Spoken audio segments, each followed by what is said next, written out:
Salam KSSC, salam Imago Dei. Aku, kamu, kita semua citra Allah.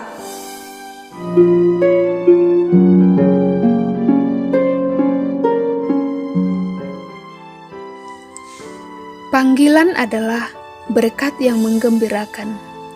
Dalam sebuah sharing junior, salah seorang saudari mengemukakan sebuah pendapat. Menurut pengalaman saudari, saat kapankah bulan madunya hidup membiara yang saudari rasakan? Salah seorang saudari menjawab, yang juga mewakili perasaan kami. Bagi saya, bulan madu hidup membiara adalah ketika penjubahan, dan itu menjadi momen yang indah bagiku saat saya dan saudari yang lain berani melangkah ke altar untuk menerima busana biara dan diiringi lagu panggilan Tuhan yang sungguh bergema.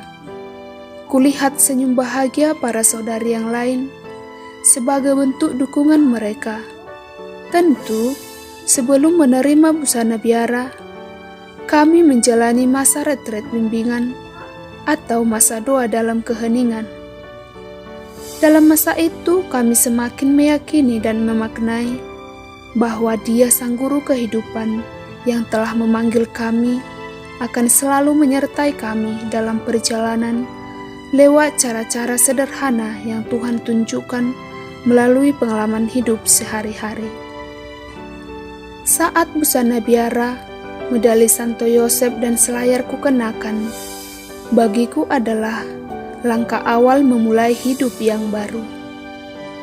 Sejenak kupandang diriku, pendosa yang dipanggil. Ya, kata-kata ini sangatlah benar. Saya pendosa yang dipanggil bukan karena kehebatan dan kesucianku, melainkan karena belas kasihan-Nya. Saya dan saudari yang lain dipersatukan di komunitas novisiat dengan latar belakang dan juga karakter yang berbeda. Banyak perbedaan, antara lain suku, bahasa, juga adat istiadat yang menuntut pemahaman yang lebih. Tapi saya percaya bahwa komunitas yang mempersatukan kami, komunitas rumah untuk belajar banyak hal, belajar etika, sopan santun, melayani, dan bahkan cara untuk sampai kepada Tuhan melalui doa bersama. Dalam menjalani masa novisiat, saya dan saudari yang lain banyak belajar tentang keutamaan Santo Yosef sebagai pelindung kongregasi KSCC.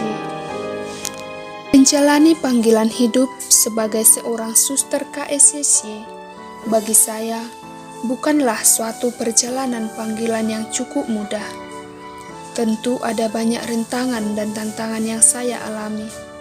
Namun, ketika saya merasa bahwa saya sedang berada di posisi terendah dalam menjalani kehidupan panggilan ini, saya selalu teringat akan kisah hidup Santo Yosef.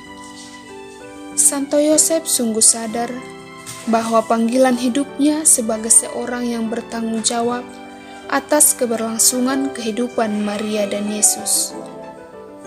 Bahkan pemikiran manusianya mungkin hendak melarikan diri dari tanggung jawab atau panggilannya tersebut. Namun, Santo Yosef sadar bahwa sebesar apapun segala ketakutan, seberapa banyak pun rintangan yang akan ia hadapi, namun Santo Yosef selalu mendahului kehendak Allah, dan Santo Yosef sadar bahwa apabila Allah yang memanggil, maka Ia jugalah yang pasti akan mendampingi dan menyertai hidupnya. Santo Yosef sadar besarnya ketakutan dan kekhawatiran yang dia alami tak pernah melampaui besarnya rahmat Allah yang menyertai hidupnya. Kesadaran inilah yang menjadikan Santo Yosef selalu berani untuk siap menerima konsekuensi apapun atas pilihan hidup yang telah diberikan Allah pada dirinya. Ia sadar bahwa dirinya dipanggil dan diutus oleh Allah menjadi sarana karya penyelamatan Allah bagi manusia. Kisah panggilan Santo Yosef inilah yang senantiasa menguatkan dan meneguhkan perjalanan panggilan hidup saya hingga saat ini. Saya mencoba menyadari bahwa setiap tantangan dan rintangan yang saya alami dalam perjalanan hidup panggilan saya juga merupakan cara Allah untuk semakin menguji kesetiaan saya. Teladan dan panggilan hidup Santo Yosef menjadi kekuatan bagi saya bahwa jika Allah sungguh telah memanggil dan mengutus, maka segala kesulitan akan terselesaikan dengan baik dan indah pada waktunya.